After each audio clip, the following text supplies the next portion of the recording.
हमारे शरीर के अंदर सारी महिमा जो है वो गुणों की है।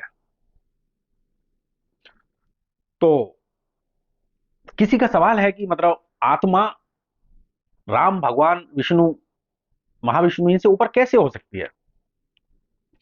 ये ही सबसे बड़े हैं। महाविष्णु रजोगुण तमोगुण सतोगुण ये तो एक छोटे से बहुत छोटी चीज है, सिर्फ इनको काम दिया गया है अपना अपना करने को। हमारे शरीर में तीनों गुण है, ये अपना अपना काम कर रहे हैं। पहली बात। दूसरा, आत्मा का खेल बताता हूं। लोग कह देते हैं कि आत्मा इनसे बड़ी कैसे हो सकती है। ध्यान से सुनने वाली बात है कि हमारी आत्मा ईश्वर है, वो निराकार है। उस आत्मा का ही रूप है ये गुण। आत्मा ईश्वर है। जिस वक्त हमारी आत्मा जागृत हो जाती है उस वक्त हमारे लिए विष्णु महाविष्णु शिव कोई भी 21 ब्रह्मांड काल निरंजन ज्योति निरंजन सब बेकार है।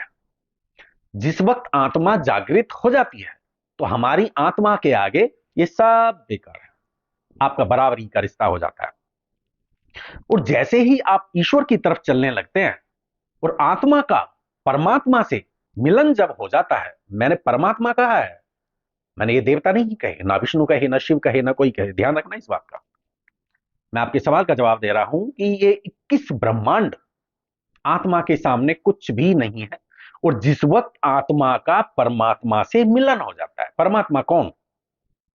सतपुरुष अलग पुरुष अगम पुरुष अनामी पुरुष या ज्योति पुंज या उससे ऊपर निराकार।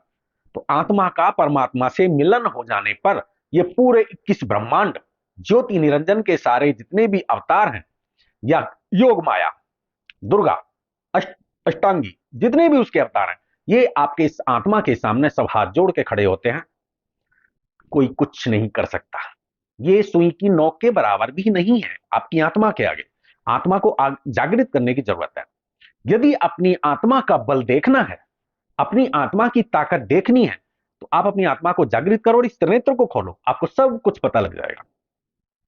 आत्मा को जागृत हो जाने पर और परमात्मा से मिलन हो जाने पर यदि आपने ये त्रिनेत्र खोल लिया तो ये 21 ब्रह्मांड ज्योति निरंजन तक आपके सामने हाथ जोड़ने की तो बात बहुत दूर की है, ये घुटने टेक के आपके सामने खड़े होंगे।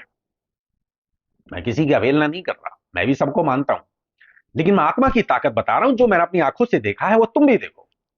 बिल्कुल बेकार है। ये छोटे से है, किस ब्रह्मांड क्या है, छोटे से है। आत्मा किसकी मालिक है? अनंत ब्रह्मांड। आत्मा क्या है? ईश्वर। ईश्वर क्या है? निराकार। तो ये आत्मा निराकार है, कोई गुण नहीं है इसके अंदर। गुण तो सिर्फ इस सूक्ष्म शरीर के साथ तक है। आत्मा के अंदर कोई गुण नहीं, सिर्फ उसे जागृत करने की जरूरत है। तो आत्मा की ताकत आपको उस दिन पता लगेगी जिस दिन आपका ये त्रिनेत्र खुल जाएगा। और इस त्रिनेत्र के जरिए आप अपनी आत्मा को भी देख पाओगे, उस अनंत ब्रह्मांडों को भी देख पाओगे, ज्योतिपुंज उस निराकार ईश्वर को भी देख पाओगे, साकार ईश्वर को भी देख पाओगे। इस दिन आपको पता लगेगा कि ईश्वर तो कोई और ही है। जिसको आप ईश्वर माने बैठे हैं वो ईश्वर नहीं है।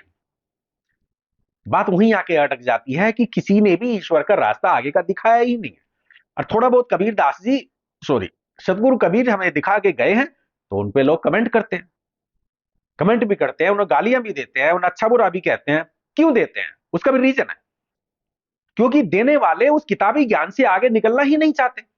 वो सोचते हैं जो किताबों में लिखा है वही सत्य है।